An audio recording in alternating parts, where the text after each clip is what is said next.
جی آج جو توحید آپ کو سمجھائی گئی پہلے آپ کو اسی طرح سمجھ تھی نہیں سمجھ تھی. بسم اللہ الرحمن الرحیم. معزز حاضرین، ہم نے کل بات کی تھی عقیدہ توحید کے ابتدائی پہلو. کل ہم نے عقیدہ توحید کے ابتدائی پہلو سیکھے تھے اور اس میں ہم نے کیا سیکھا تھا اگر آپ اعادہ کر دیں تو؟ پہلے یہ سیکھا تھا کہ ہم نے یہ ثابت کرنا ہے کہ خدا ایک ہے، خدا موجود ہے. ہم نے مرلہ سیکھا تھا کہ خدا ہے. جی پھر اس کے بعد ہم نے یہ سیکھا تھا کہ خدا ایک ہے. پہلے ہم نے سیکھا خدا ہے، پھر ہم نے کہا تھا کہ اللہ خدا ہے، یعنی اللہ ہی جو ہے وہ خدا ہے. اللہ خدا ہے یعنی اللہ ہے خدا. اور اس کے بعد ہم نے سیکھا تھا کہ اللہ ایک ہے. شاباش جی، آپ تشریف رکھیں گے. تو یہ ہم نے سیکھا تھا. اب اس کو بند کر دیں تاکہ اس کا آج ہم سیکھیں گے کہ اللہ کو جو ایک ماننا ہے جس کو توحید کہتے ہیں وہ کیا ہے، اللہ تعالیٰ کو ہم نے کیسے ماننا ہے. پہلے ہم یہ سیکھیں گے. توحید جو بندہ سیکھ لے اس کو پھر بعد میں سمجھ آتے. شرک جو ہے وہ الگ چیز ہے، وہ توحید کے منافی ہے.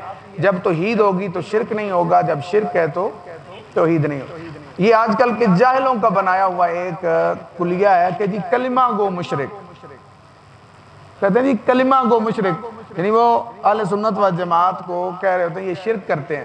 تو ہم سوال کرتے ہیں پھر آپ نماز بھی پیچھے پڑھتے ہیں. وہ کہتے ہیں جی کلمہ گو جو مشرک ہوتا ہے نا اس کو ہم دوسرے مشرک کی طرح نہیں سمجھتے. تو یہ بھی صرف اور صرف جہالت ہے، اس کا علم سے کوئی تعلق نہیں. پورا قرآن، پورے حضور علیہ السلام کے فرامین دیکھ لیں تو کہیں یہ ٹرم نہیں ملتی. یعنی یہ بدعت ہے ایسی، یہ جو ٹرم انہوں نے بنائی ہے. کلمہ گو مشرک کا کیا مطلب؟ جب شرک ہے تو پھر بندہ مسلمان ہی نہیں ہے. یہ کہنا کہ کلمہ پڑھتا ہے اور ساتھ شرک بھی کرتا ہے مسلمان نہیں ہوگا وہ. اب کہتے ہیں جی ہم نہیں کہتے کہ فلاں کافر ہے. بھئی آپ نہ کہو، جب مشرک کہہ لیا کہ شرک کرتا ہے تو پھر کافر ہونے میں شک کون سا رہ گیا؟ آپ اندازہ لگائیں. تو یہ ذہن میں بٹھا لیں اور تسلی رکھ لیں کہ قرآن و سنت میں اس ٹرم کا کوئی وجود نہیں ہے کہ کلمہ گو مشرک ہے فلاں. تو یہ ان کی طرف سے پہلی بدعت ہے. جس توحید کے لیے سب سے بہترین جو آپ کو ملے گی توحید کی سمجھ وہ قرآن مجید سے ملے گی. کہاں سے ملے گی جی؟ قرآن مجید سے. اور قرآن مجید میں ایک پوری سورت ہے جس کو سورہ توحید کہتے ہیں. کوئی بتا سکتا ہے اس کا معروف نام کیا ہے؟ جی سورہ اخلاص جو ہے. اخلاص کا مطلب یہ خالص کی ہوئی، جو خالص سورت ہے اس میں صرف توحید کا بیان ہے. تو یہ توحید کا جو بیان ہے جس سورہ اخلاص سے بہتر آپ کو کہیں نہیں ملے گا. اس پوری سورت کی یہ شان ہے کہ قرآن کریم میں جتنے موضوعات بیان ہوئے تو توحید جو کہ اگر آپ آیات اکٹھی کریں تو 10 پاروں سے بھی زیادہ بن جائیں تو اس ایک میں 10 پاروں کا مضمون موجود ہے. اس لیے اس ایک سورت کو ایک دفعہ پڑھنے پہ کیا ہوتا ہے؟ 10 پاروں کی قرات کا ثواب مل جاتا ہے. آپ یہ فقہ الاکبر جو کتاب میں لے گئے ہوں یہ کھول لیں جہاں پہ نشانی ہے. تو اس کے لیے آپ لوگ توحید سکھائیں لوگوں کو. میں نے آپ کو کہا کہ شرک کیا ہے وہ ہم بعد میں سیکھ لیں گے، پہلے توحید خدا کے لیے سیکھ لیں. اس کے لیے ہم سیکھیں گے پہلے جو ہے وہ سورہ اخلاص. اس کا دوسرا نام کیا ہے؟ سورہ توحید بھی اس کو کہتے ہیں.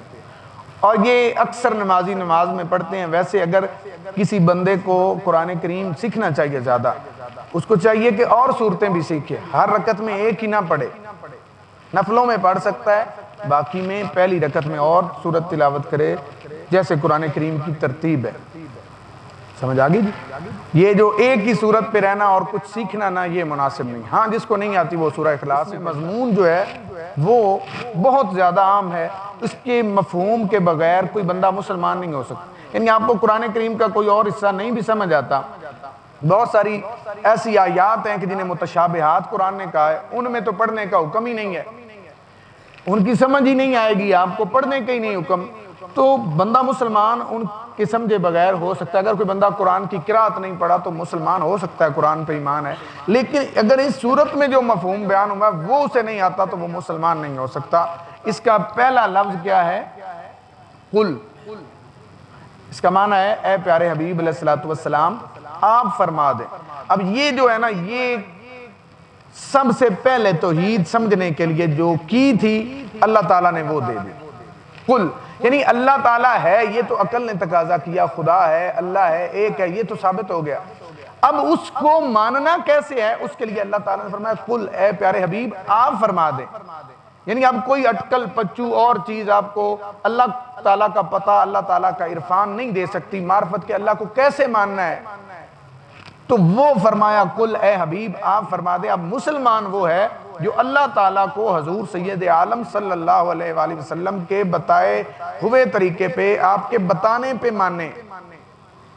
اب سکھ جو ہیں ان کے ہاں بھی وجود ہے, وہ مانتے ہیں اللہ تعالیٰ کو خدا کے, لیکن اپنی طرف سے وہ اپنے گرو نانک یا اس طرح کے لوگوں کے کہنے پہ انہوں نے جو عقائد و نظریات بنائے ہوئے ہیں اللہ کے لیے وہ درست نہیں. اب توحید وہی قبول ہوگی اللہ کے ہاں جس کو بتایا حضور سید عالم صلی اللہ علیہ وسلم نے ہوگا. کیا فرمایا؟ قل هو اللہ احد, هو اللہ احد. ہو کا معنی ہے هو اللہ, وہ اللہ, وہ اللہ جس کے بارے میں حضور علیہ السلام بتا رہے ہیں. اللہ, اللہ تعالیٰ کا نام آ گیا. احد وہ کیا ہے؟ توحید کیا ہے؟ اللہ کو ماننا. جی ادھر کیا ہے لکھا ہوا؟ جی اللہ تعالیٰ کو ماننے کا مطلب یہ ہے کہ واللہ تعالی واحد, واحد ہے, لا من عدد الطریق. لیکن یہ واحد ایک والا نہیں ہے کہ جو ہم 1 2 3 4 کہتے ہیں, یہ یکتا ہونے کے معنی میں. کیونکہ یہ جو ہے نا 1 2 3 4 اس کا اگر اینڈ کریں تو ایک سے پہلے بھی ایک چیز آتی ہے, وہ کیا ہے؟ صفر. جی لیکن جب یہ سمجھیں توحید یہ ہے کہ اللہ کو ایک ماننے کا مطلب ہے کہ اس کو یکتا ماننا ہے. یکتا کا معنی ہے اکیلا, جس کا نہ جز ہو سکتا ہے, نہ جس کا نصف ہو سکتا ہے, نہ جس کے 2 ہو سکتے ہیں, یکتا بس. اس کو ماننے کا مطلب یہ ہے قل هو اللہ احد. اور اس سورت کا شان نزول کیا ہے کہ جو کفار مکہ تھے انہیں جب دعوت دی گئی کہ اللہ کو مانو تو وہ حیران اور پریشان تھے. انہوں نے کہا کہ اللہ کو کیسے مانے, اللہ کو کیسے مانے, اللہ کتنے ہیں, اللہ کھاتا پیتا کیا ہے. تو یہ اس طرح کے سوال انہوں نے کیے. تو یہ سورہ نازل ہوئی هو اللہ احد. آگے یہ سورہ اخلاص سے. جی وہ کہتے ہیں کہ عدد کے اعتبار سے نہیں مان رہے بلکہ اس وجہ سے مان رہے ہیں کہ لا شریک لہو, وہ یکتا ہے, اس کا کوئی کسی طرح کا کوئی شریک کہتے ہیں جو اس میں حصے دار ہو اس کی خدائی میں. جی آگے چلیں. یہ متن ہی صرف ہم نے اشیاء میں سے کوئی چیز. اب ذہن میں سوال آتا ہے, آپ کسی بچے سے کوئی بات بھی کرتے ہیں کہ ٹرین ہوتی ہے تو اب اس کے ذہن میں آتا ہے کہ ٹرین کیسی ہے, درخت ہے تو درخت کیسا ہے. آپ نے دیکھا ہوگا چھوٹے بچوں کے لیے جو قاعدے بنائے جاتے ہیں نا اس پہ عبارت کم ہوتی ہے, تصاویر زیادہ ہوتی ہیں, کیونکہ یہ ایک چھوٹے ذہن کا, انسانی ذہن کا ایک سوال ہے کہ وہ کیسا ہے.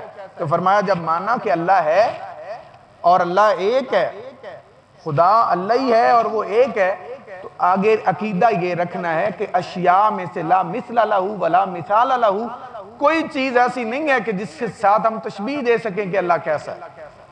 اللہ کو ماننے کا مطلب کیا ہے کہ ایک ماننا اور ساتھ ایسا ماننا کہ لا مثل لہو ولا مثال لہ, اس کی نہ کوئی مثل ہے نہ مثال. یعنی ہم کوئی بھی ایسی چیز نہیں ہے جس سے ہم کچھ بھی تشبیہ دے سکیں. یعنی حضور علیہ السلام کا حسن مبارک ہے نا, تو اس کو بھی بعض اوقات تشبیہ دی گئی ہے کہ چاند کبھی سورج جیسے نکلتا, لیکن اللہ تعالیٰ کی ذات ایسی ہے کہ اس کے لیے کوئی کائنات کی کسی چیز کی کوئی مثال بھی ہو سکتی.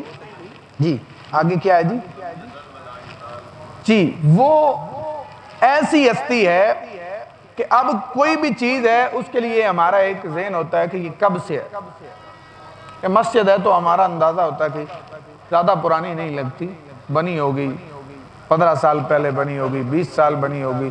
لیکن اللہ تعالیٰ کے لیے یہ کب سے کیلا ہے، کیسا، وہ جو سوچنا نہیں ہے کہ کیسا ہے، تو وہ لم یزل، وہ ہمیشہ سے ہے، یعنی وہ کب یکتا بنا، کب ہے، تو وہ کیا سمجھنا ہے ہم نے، ہمیشہ ہم اللہ کو مانتے ہیں، اللہ کو مانتے ہیں۔ اب اتنے سے بندہ مسلمان نہیں ہوا، ضروری ہے، ایک تو ہے نا کہ کسی نے کلمہ پڑھا تو اقرار کر دیا، آگے پھر جب تفصیل میں جائے گا تو اللہ کی جو صفات ہیں، ایک ہے اللہ کی ذات وہ یکتا ہے، اسی طرح اس کی صفات ہیں، اس کی بھی آگے دو قسمیں ہیں، کچھ اس کی جو صفات ہیں وہ ذاتی ہیں، کچھ فعلی ہیں، یعنی وہ صفات کچھ ایسی ہیں کہ جن کو اگر نہ مانے تو ایسے ہی ہے کہ جیسے اللہ کو نہیں مانا۔ جی ان صفات میں سے کیا ہے جی؟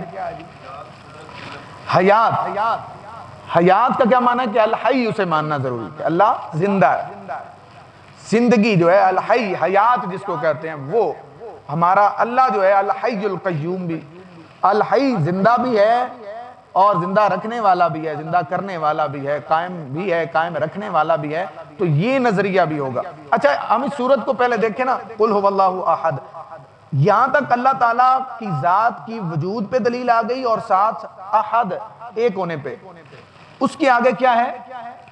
اللہ الصمد، اللہ الصمد، اس کا معنی ہے کہ اللہ بے نیاز ہے، یہ اس کی صفات کا ذکر ہو رہا ہے نا، یہ اس کی صفات کا ذکر ہو رہا ہے کہ اس کی صفت یہ ہے کہ وہ صفت اس کی یہ ہے کہ وہ کیا ہے؟ بے نیاز۔ اچھا بے نیاز کس کو کہتے ہیں؟ بے نیاز کہتے ہیں غیر محتاج کو، جو کسی بھی چیز کا محتاج نہ ہو، غیر محتاج جو ہوتا ہے اس کو کہتے ہیں بے نیاز۔ تو ہمارا رب کیا ہے؟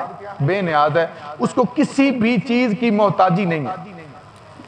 اب یہ بہت عام عقیدہ ہے، اکثر لوگ اس میں بھی فرق کر گئے ہیں، مطلب اللہ تعالیٰ کو نہ کھانے کی ضرورت ہے، سوال تھا نا کھاتا کیا ہے، رہتا کہاں، تو فرمایا اللہ الصمد، اسے کسی چیز کی محتاجی نہیں ہے، ضرورت نہیں ہے۔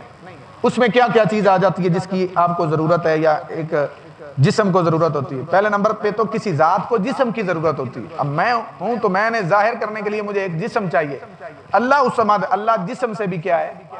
پاک ہے، اس کا کوئی جسم نہیں ہے۔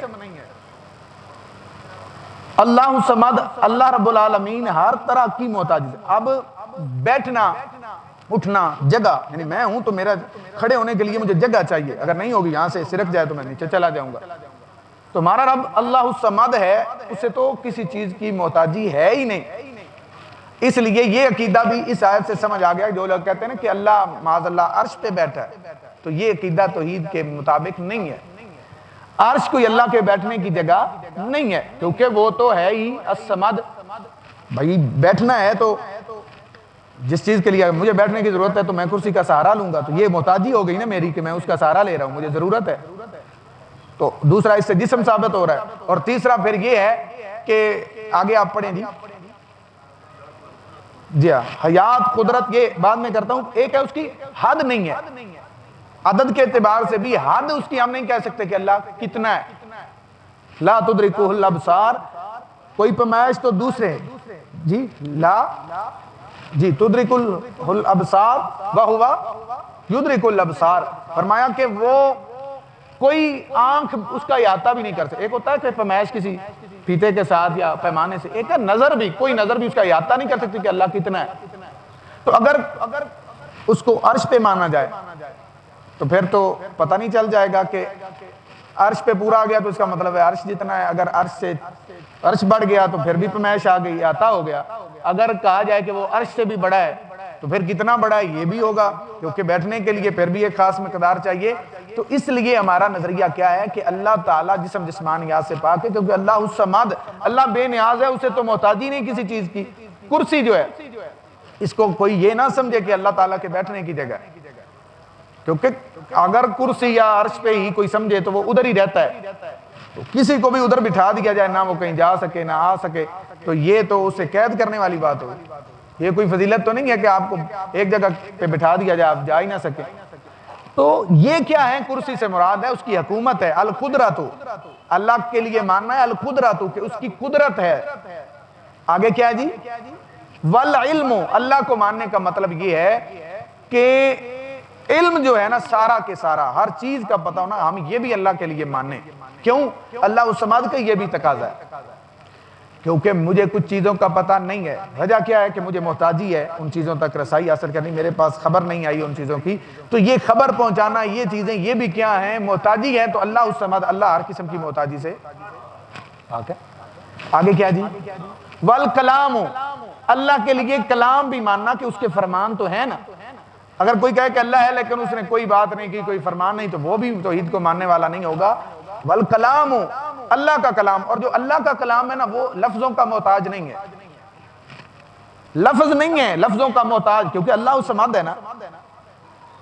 یہ ملحدین ایک سوال کرتے ہیں، ملحدین سوال کرتے ہیں کہ اگر اللہ تعالیٰ اس نے کلام کیا ہے تو عربی زبان کی تو ایک تاریخ ہے، عربی تو پہلے تھی نہیں دنیا میں، تو اللہ پاک پھر کس زبان میں کلام کرتا تھا؟ یہ ملحدین کا جن کے بارے میں ہم کل بات کر رہے تھے، وہ یہ بڑا اچھالتے ہیں اس اعتراض کو. تو ہم کہتے ہیں کہ ہمارا رب اللہ الصمد ہے، اس کا کلام ہے لیکن وہ کلام میں بھی کسی محتاجی سے پاک ہے، یعنی اسے الفاظ کی بھی ضرورت نہیں ہے. اب آپ کے ذہن میں ہوگا کہ جب الفاظ نہیں ہے تو کلام کیسے؟ جی کلام الفاظ کے بغیر بھی ہو سکتا ہے. میں ابھی کلام کر کے آپ کو دکھاتا ہوں کہ میرا اسٹوڈنٹ بھی رہا ہے. اب دیکھو، آپ کو میں نے کیا کہا ہے؟ کھڑے ہو جاؤ. میں بولا نہیں ہوں، کوئی لفظ میں نے نہیں کہا، لیکن وہ سمجھ گیا. تو اشارہ بھی کلام میں ہوتا ہے، وہی خفیہ راز کو اشارے کو کہتے ہیں. اسی طرح اشارے کے بغیر بھی کلام ہو سکتا ہے، اشارے کے بغیر. تو اللہ تعالیٰ اللہ الصمد جب ہم نے مانا، یہ صورت آپ نے پڑھی ہوگی، پہلے بڑی دفعہ پڑھی ہے، لیکن اس کو معاشرے میں سمجھا نہیں جاتا. ایک بچے کو یہ سمجھانے سے پہلے اس کا دماغ خراب کر دیا جاتا ہے کہ وہ بھی مشرک، یہ بھی مشرک. بھائی پہلے تو عید پڑھ لو، بعد میں دیکھ لیں گے کہ شرک کیا ہے. اللہ الصمد، اللہ جو ہے اس کا کلام ہے، لیکن کلام میں بھی ہر قسم کی سے پاک ہے. وہ الحی ہے، زندہ ہے، زندہ ہونے میں بھی ہر قسم کی محتاجی سے پاک ہے. وہ العلیم ہے، جاننے والا ہے، تو اپنے علم میں بھی ہر قسم کی محتاجی سے. بول لینا تاکہ آپ کو نیند نہ آئے، آپ سو جائیں گے اس طرح. اللہ قادر ہے، قادر ہے، قدرت رکھتا ہے، لیکن اس میں بھی ہر قسم کی محتاجی سے. یعنی میں طاقت رکھتا ہوں کہ میں یہاں لکھوں، میں یہ طاقت اللہ نے مجھے دی ہے، لیکن میں لکھنے کے لیے محتاج ہوں قلم کا، وائٹ بورڈ کا یا صفحے کا. کس جگہ پہ لکھوں، کہاں لکھوں؟ تو اللہ تعالیٰ قادر ہے، تو اپنی قدرت میں بھی وہ ہر قسم کی محتاجی سے پاک ہے. آگے کیا جی؟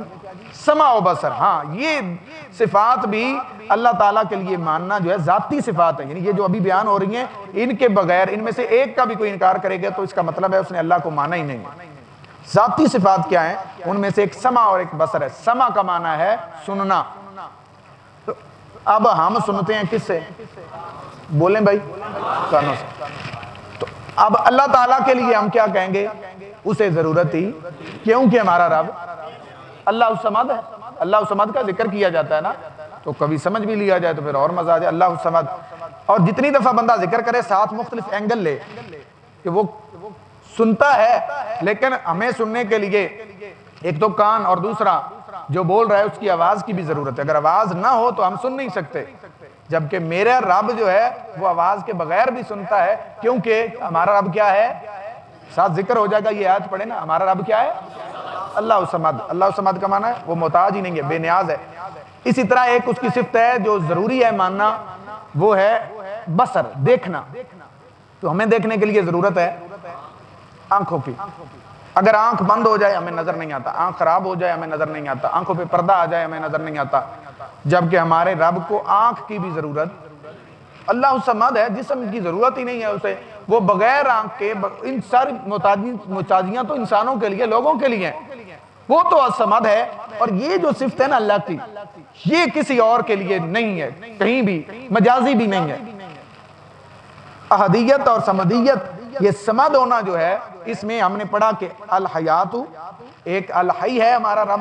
اس کے بعد ہم نے پڑھا کہ وہ کیا ہے؟ قادر ہے، وہ علیم ہے، جاننے والا ہے، وہ کلام رکھتا ہے. اس کے بعد ہم نے دیکھا کہ وہ سمع، بصر اور قدرت، قادر ہے. یہ 7 چیزیں ہم پڑھ چکے ہیں جی. اور 8ویں چیز ہے جو ماننا ضروری ہے، ارادہ. کیونکہ قرآن میں آیا ہے فعال لما یرید، جو وہ چاہتا ہے وہ کر دیتا ہے۔ تو اللہ تعالیٰ کے لیے یہ بھی ہم نہیں کہیں گے کہ جو میں نے کہا تھا ڈیزم جس طرح کہتے ہیں، کل بات ہوئی تھی ڈیزم کی کہ ملحدین کی کچھ ایسی قسمیں ہیں، اور وہ کلمہ گو بھی بہت سارے ہوتے ہیں، وہ کہتے ہیں کہ باپ اللہ نے بنا کے فطرت کے قانون جو ہیں وہ سیٹ کر دیے ہیں، اب جو ہے دنیا اپنے اصولوں پہ چل رہی ہے۔ تو مسلمان کے لیے ضروری ہے کہ الارادہ، اللہ کے لیے ارادہ کی صفت، ہمارے بہت سارے افعال ہیں جو بغیر ارادہ کے، جس میں ارادہ کہتے ہیں اختیار کو، جہاں بندہ اپنی عقل استعمال کر کے ارادہ کرتا ہے، ہمارے دل کی دھڑکن ہے تو یہ ہمارے ارادہ میں نہیں ہے، ہماری سوچیں ہمارے ارادہ میں نہیں ہیں، ان کا رخ ہم تبدیل کر سکتے ہیں۔ ایک ہے تقدیر، تقدیر کہتے ہیں اللہ کے علم کو جس کو کوئی جان ہی نہیں سکتا، وہ ایک پوشیدہ راز ہے۔ ارادہ کیا ہے کہ عقل کا استعمال کرتے ہوئے بندہ جو فیصلہ کرتا ہے اسے ارادہ کہتے ہیں۔ ایک ہے مشیت الہی، مشیت الہی کا مطلب ہوتا ہے کہ اللہ تعالیٰ نے جو لاہ عمل دیا ہے زندگی گزارنے کا، جو لاہ عمل دیا ہے وہ مشیت الہی ہے۔ مثلا اس کو کہتے ہیں ڈیٹرمنزم، کہ ہم کچھ چیزوں میں مجبور ہیں، کہ اللہ نے ہمیں جو خاندان دیا تو یہ اس نے لائے عمل، یہ اس کی مشیت ہے، اس میں ہمارا ارادہ شامل نہیں ہے۔ ہمیں جو اس نے فزیکلی بنایا اس میں بھی ہمارا ارادہ شامل نہیں ہے۔ تو بہت ساری چیزیں ہیں جن میں انسان کو ارادہ نہیں دیا گیا، اسی طرح یہ مشیت ہے۔ اس کے بعد ایک لفظ استعمال ہوتا ہے قسمت، فلاں کی قسمت۔ تو قسمت کیا ہے کہ بندہ ارادہ کو جب استعمال کرتا ہے، قوت ارادہ جو اللہ نے دی ہے اس کو استعمال کرتا ہے تو کوئی عمل کرتا ہے، اب اس کے رد عمل میں جو نتیجہ آتا ہے، اس عمل کے نتیجہ جو اخذ ہوتا ہے، جو نتیجہ نکلتا ہے نا، وہ قسمت ہے۔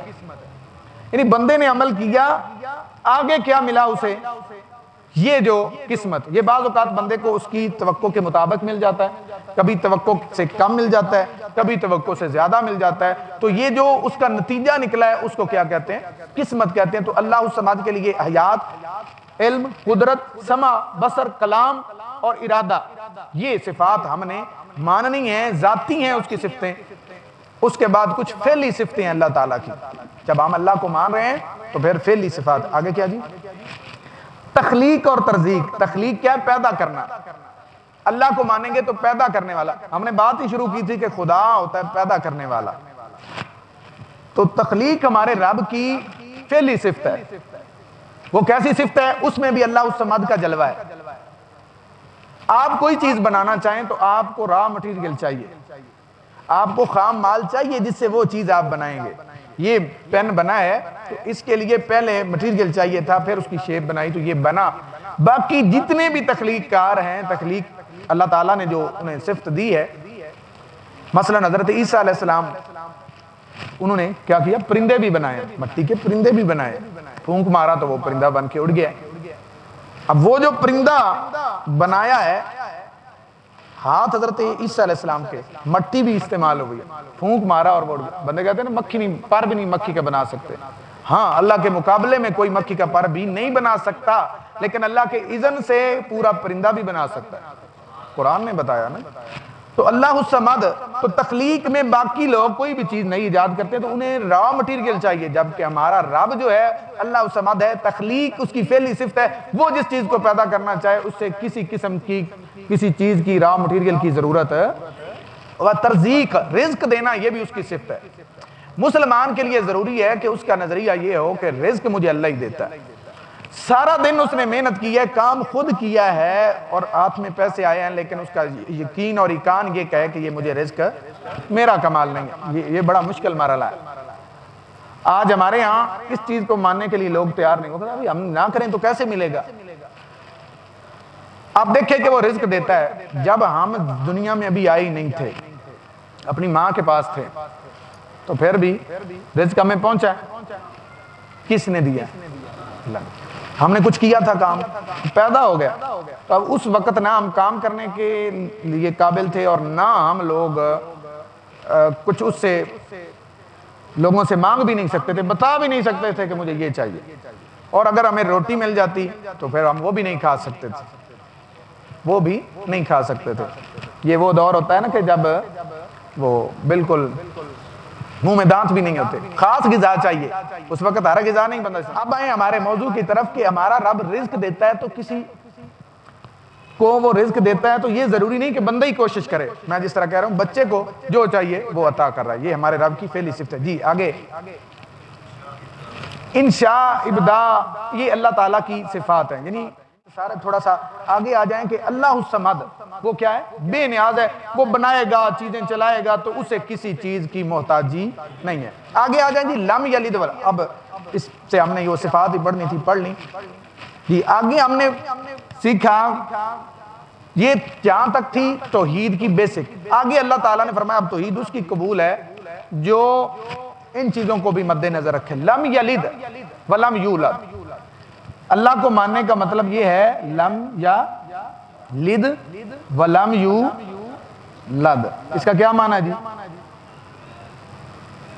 آپ پڑھتے ہیں نا، سنیں، لم یلد ولم یولد، نہ اس کی کوئی اولاد ہے اور نہ اس کے والدین ہیں، سادہ سطح۔ لم نہیں، یلد اس کی اولاد، یعنی اس نے کسی کو نہیں جنا، ولم یولد اور نہ وہ جنا گیا ہے، نہ اس کی کوئی اولاد ہے اور نہ اس کے والدین ہیں، یہ سادہ سا ترجمہ میں نے کیا۔ آگے کیا ہے؟ ولم یکن لہ کفوا احد، اور کوئی اس کے برابر نہیں ہے، اس کا ہمسر، کوئی بھی اس کے ہمسر نہیں ہے۔ اب کیا وجہ ہے؟